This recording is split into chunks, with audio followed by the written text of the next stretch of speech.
Hello, everybody. I hope you're doing well. We are going into chapter 2. This is section 2.1, which is actually the beginning of our study of calculus proper. All right, so we have spent some time reviewing in chapter 1. And so now let's get started on calculus. 2.1 is basically an introduction, a preview of what calculus is all about. All right, so let's get into section 2.1. All right, so section 2.1 basically introduces to you what calculus is all about. So I'm going to give you a sort of a philosophical, mathematical introduction, as well as more practical introduction that pertains to this class, calculus, your first semester calculus course. All right, so what is calculus? It depends on who you ask. Some people say it's a study of limits. And that's because you reaches your limits. You can't go any more than this. That's not exactly right. Calculus for a mathematician would be involving four very important concepts. One is continuity. Okay, now we talk about this idea in one section in particular in Calculus 1. And so we will not dive deep into this, but it turns out to be very important from the mathematical standpoint as you study more advanced mathematics such as analysis and topology. That's the continuity, the first concept. The second one is limits. And of course, we will study limits in this chapter. In fact, chapter 2 is all about limits. And then we will study derivatives and integrals. All right, so these two concepts are covered initially in chapter 2, but the rest of the chapters, okay, the rest of calculus is going to be about derivatives and integrals. So we will be spending a lot of time studying these two topics, and the first part is called differential calculus. And the second part is called, not surprisingly, integral calculus, right? And together, this makes up the word calculus. That's a kind of a strange word, right? Calculus. And it has different meanings. Some people talk about, like pros and cons, and they say, yeah, you do the little calculus. Like if you weigh the positives against the negatives, that's like the calculus. Yeah, the calculus of this economics, the idea changes and so on. It also could refer to something that is around your teeth. Calculus can grow around your teeth or whatever. But the word calculus comes from pebbles. And I don't really know how that's connected to what we're going to study. But okay. So we study these two things in calculus, right? In fact, I was going to say, I grew up in Japan, and in Japanese language, we don't have one word referring to calculus. We basically have differential and integral studies, and those two words put together means what in English is called calculus. Okay, so so let me just give you a brief ideas of these two things, because that's what section 2.1 in the OpenStax textbook does anyway. Not a lot of contents, it's just a introductory summary of these two ideas, derivatives and integrals. All right, so the first question is the derivatives. And think of a derivative as a rate of change. How fast are things changing, or how fast is a quantity changing? All right, so if you have, let's say this is the distance traveled, and this is the time, okay? Now, tell me what's happening. This could be a distance or the position function. Maybe you should say a position. So you start at the position, let's say 2. This is 2 units, or maybe 2 miles from a certain place. And as time lapses, your position doesn't change, okay? So at any single point X in time, your position is 1 and the same. Okay, now this is a constant function, and you can say this is a stationary object, right? So this is not moving. how fast is this object changing in position? The answer, it's not, right? So that rate of change is 0, okay? What happens if the graph looks like this, where you start at point 0 and you are just kind of going in this direction? The time t is here, and this is the distance traveled. And so that means you start at this point 0, and then you keep moving and moving. And because this is a straight line, the rate of change, we have a name for this, right? This is called a slope. And we have a constant slope in this particular graph because it's a linear function, right? So the rate of change stays the same, okay? And by the way, that rate of change is what we call, the speed per hour, right? So if, let's say, here's 1 and here's 2, and this is 60 and this is 120, the rate, the slope is clearly 60, right? And we call that 60 miles an hour if this is in miles. All right, so that is the rate of change. But in reality, nobody travels this way, right? Because, well, for instance, if you live close to Los Angeles, as I do, you know that you can't travel at constant speed in any of these freeways, right? So it could be more like you start at point 0, maybe this is my house or your house, and you start slowly, and then you may get on the freeway, and of course you get a little faster, and of course you have a traffic jam. Maybe the jam will come to a complete stop, and then you start going again, and then you start to reach your destination, and you slow down because that's a residential neighborhood. All right, now the point is the slope is changing all the time, so changing slope. Okay, and this first question, the derivative, the differential calculus addresses how quickly are you changing at any given moment. All right, so for instance, the slope is kind of low here, and we're talking about the slope of this line. The slope here is much larger, and here the slope is 0, right? So, and then the slope is higher here.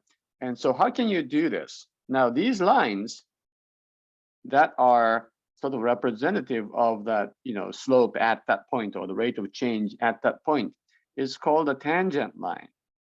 Tangent line, not the same thing as the trigonometric function tangent, but the idea is to study the slope of these tangent lines at any given point. And you say, well, you can't, because these slopes are constantly changing. All right, the slope is constantly changing, that is true. But it turns out by using this idea of limits, we can and will try to figure out exactly how fast you are going at any given rate. And that is something that we are familiar with, right? Because you can be driving, and at any given time, you can look at your speedometer, whether it's analog or digital, and that speedometer on your car is going to give you the speed at that any given moment. And of course, it changes, right? It could change constantly. And by the way, that the rate of change of the slope is called the acceleration, right? But it's constantly changing. Your speed is constantly changing, but we do have a way to figure out exactly how fast the function is moving at any given time. And that is using the limit process, we find the idea of the derivative.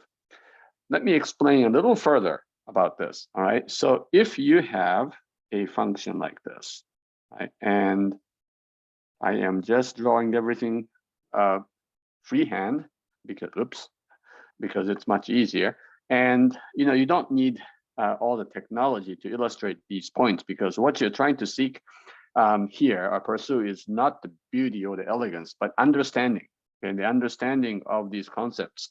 Okay, so let's say you are right here, and I am going to call this point A.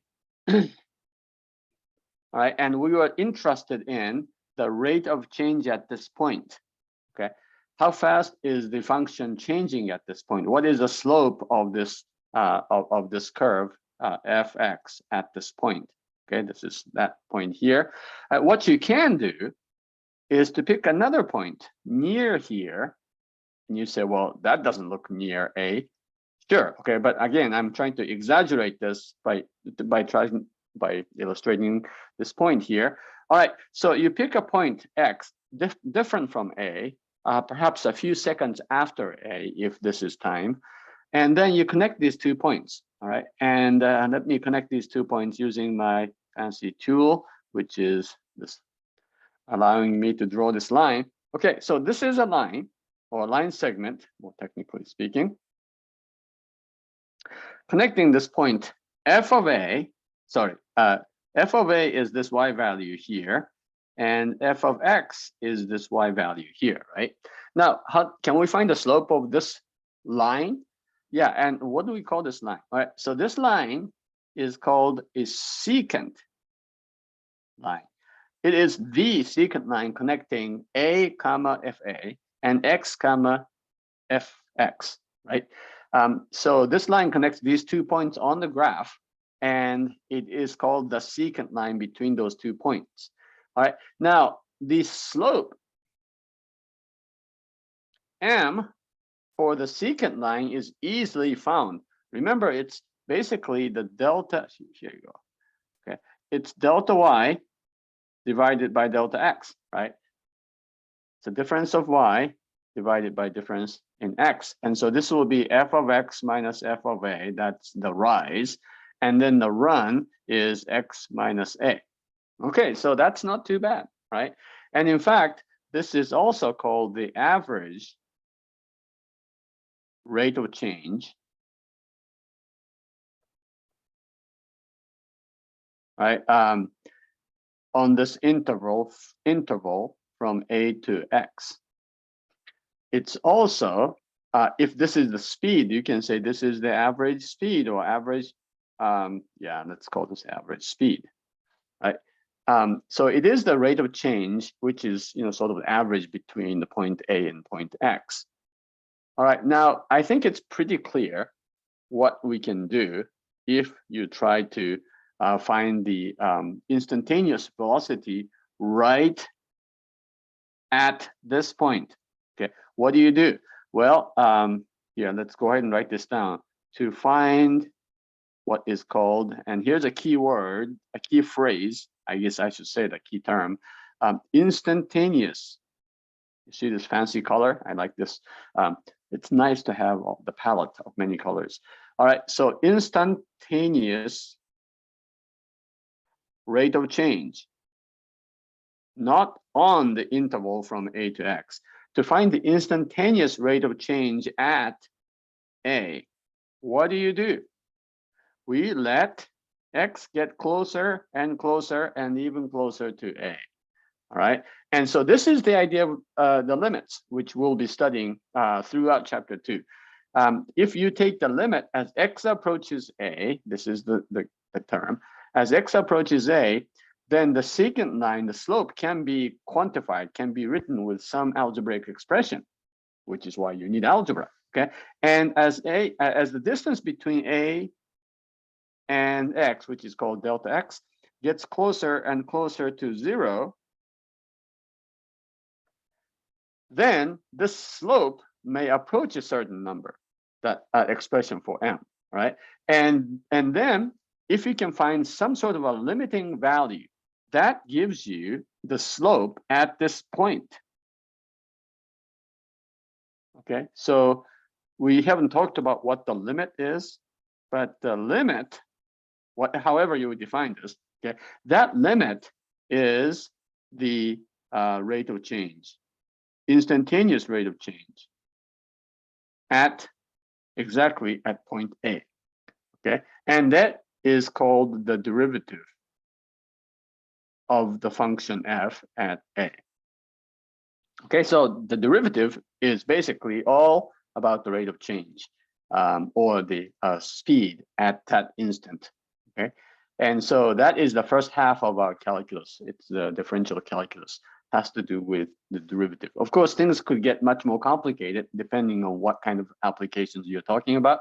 And by the way, when you get to this point, secant line becomes the tangent line when you take this limit as delta X approaches 0 or as X approaches A. Now, the important thing is X can approach A but we never assume that x is exactly a, because then we lose the interval, right? And we can't calculate that. So, and this is a very important concept, which you will hear me say over and over. In studying limits, we will let x approach a or delta x approach 0, right? But we will never assume that x can get exactly a.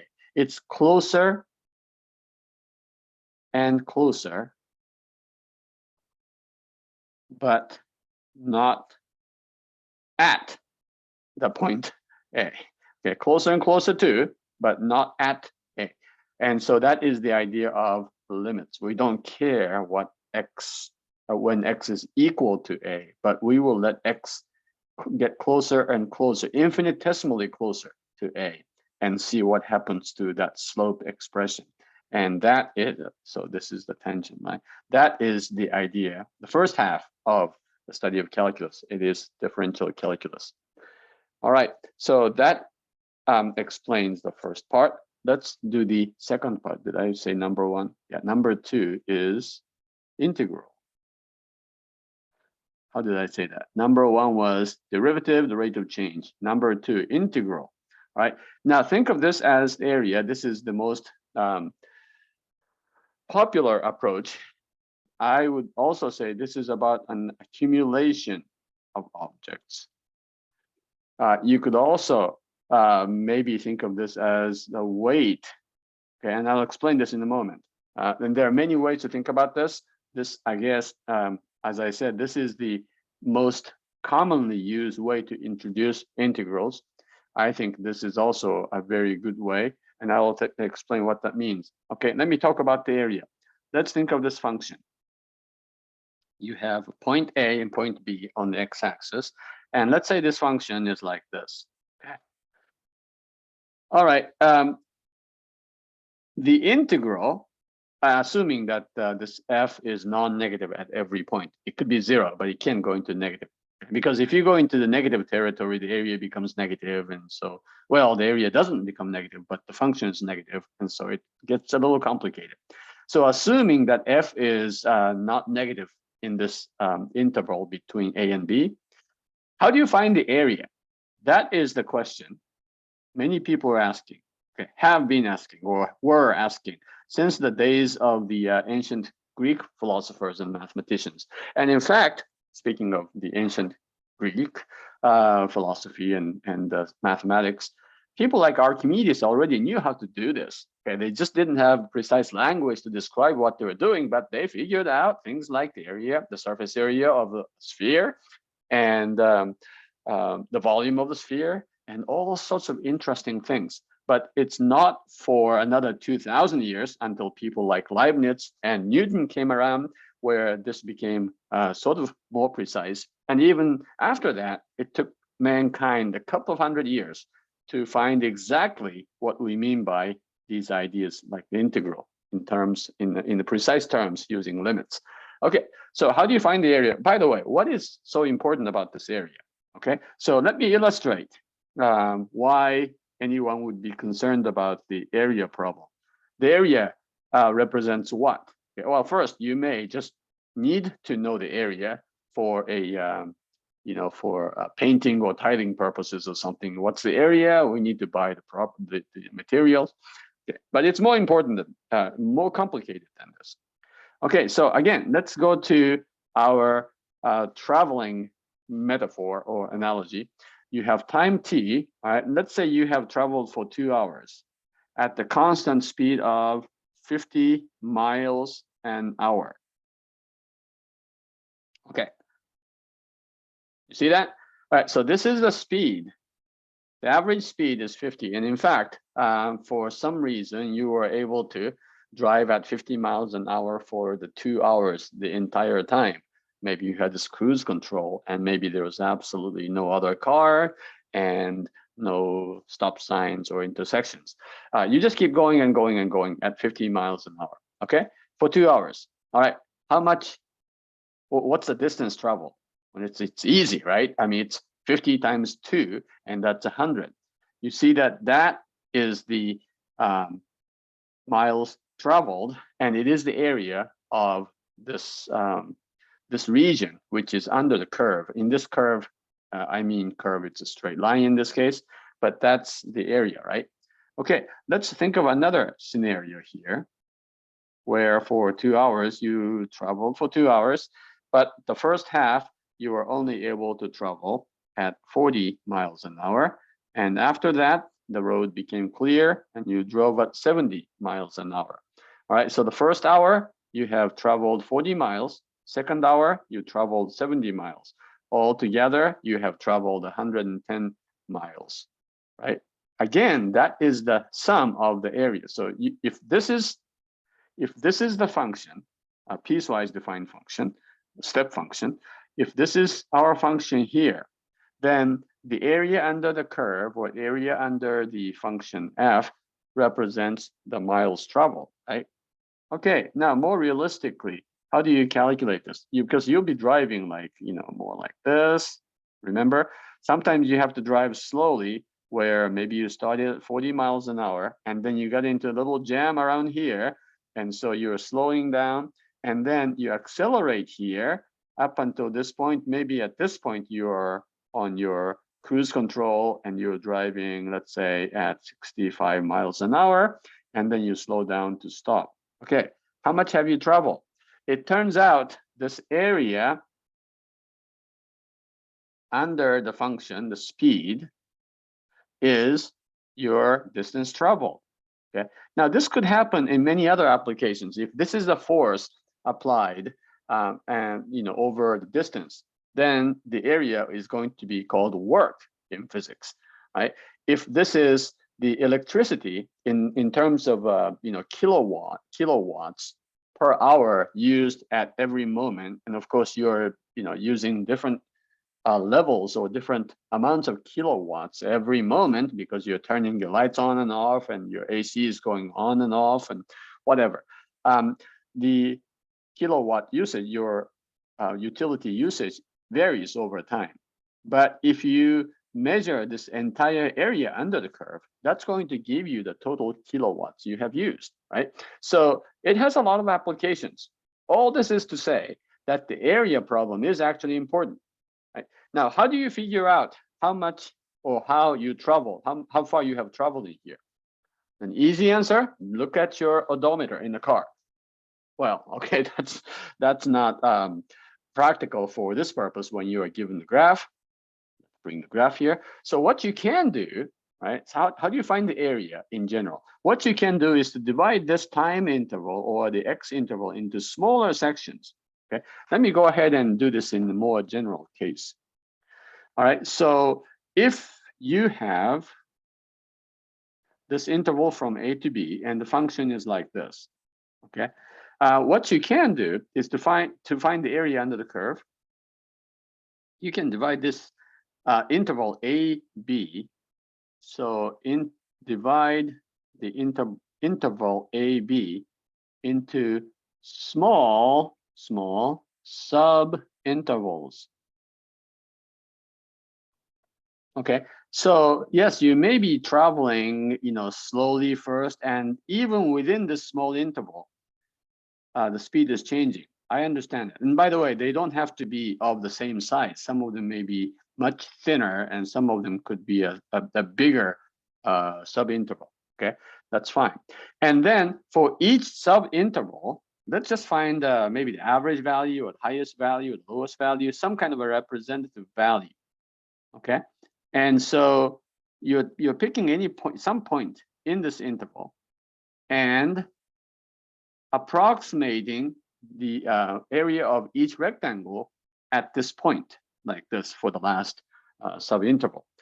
Now, if you do this, you basically have a bunch of rectangular regions, rectangular areas, and you can add them together, right?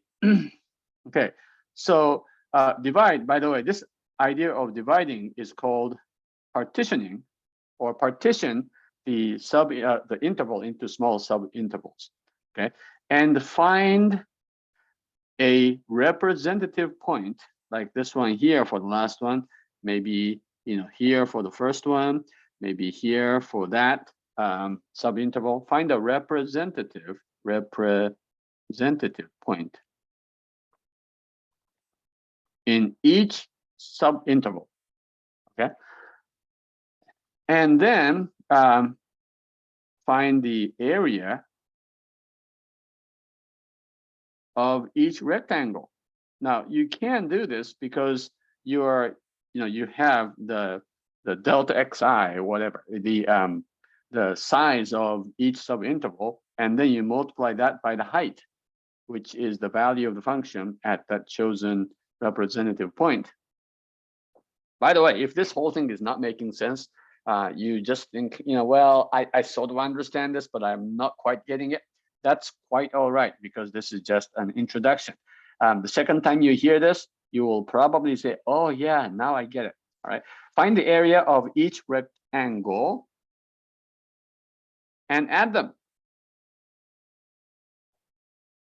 The sum of the areas of those rectangular regions would be pretty close to the area, right? Now that is still an approximation. Technically, this sum is called a Riemann sum, named after a German mathematician. So that is called the Riemann sum, right? And then, what happens? Okay. So these subintervals all have length. Like, let's say this is delta, the first delta x, this is the second delta x, and so on, right? Then let all of these delta x1, x2, and so on go to 0. So you are starting to consider smaller and smaller subintervals, or in mathematical terms, you're refining your partition so that the biggest subinterval gets so small that it approaches 0. Okay, and again, this is a limiting process. So once you define what the limit, or what a limit is in chapter 2, this limit, whatever that is, however we define this, is going to give us the area under the curve. And many times we can find that number precisely.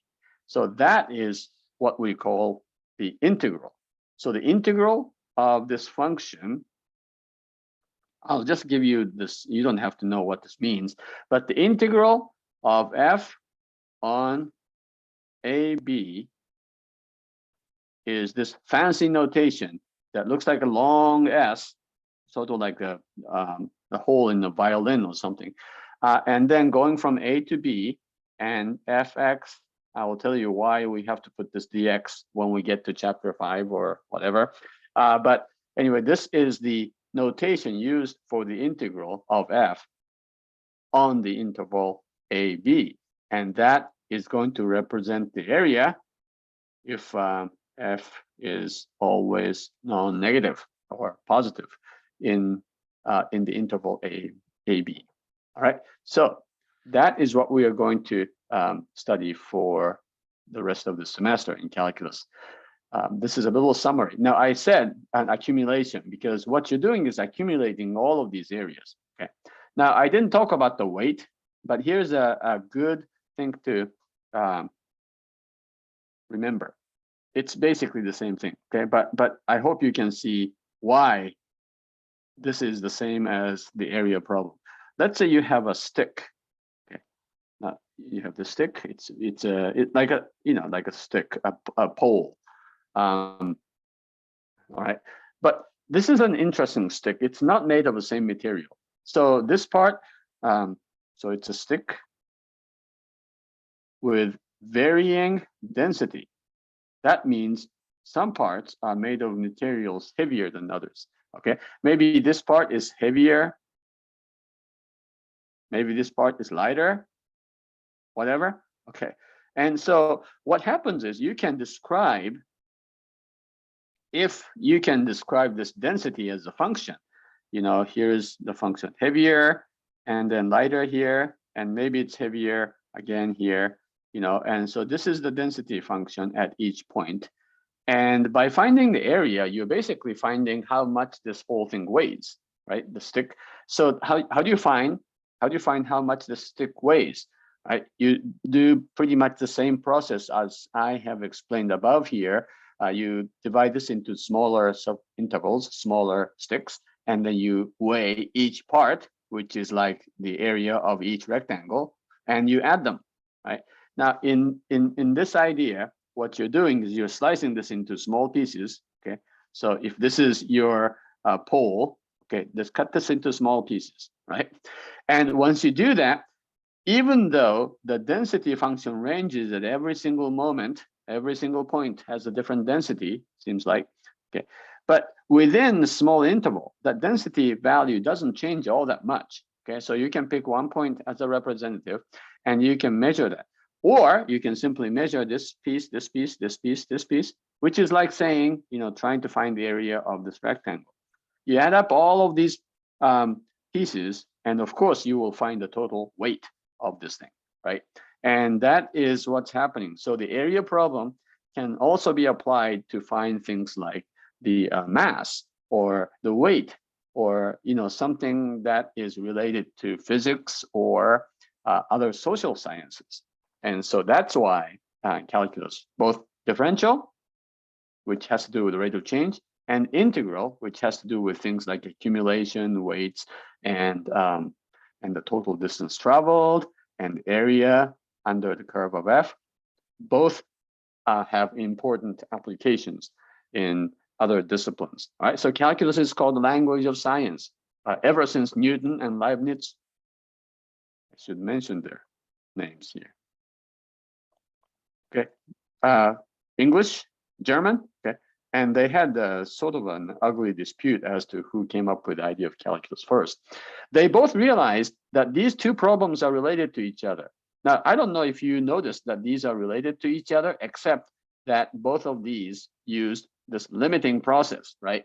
But it turns out they are much, much closer related to each other in much, much more intimate ways.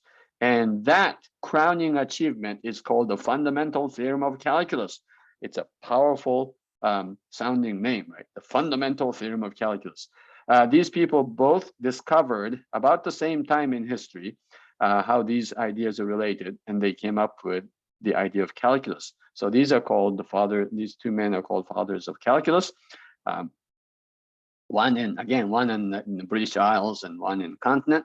And that is how calculus was sort of derived or developed. And now we are ready to start studying this great subject. All right, so that's 2.1. And now we will dive right into section 2, which has to do with the limits. All right, so let's do that. And this brings us to the end of chapter 2 and section 1.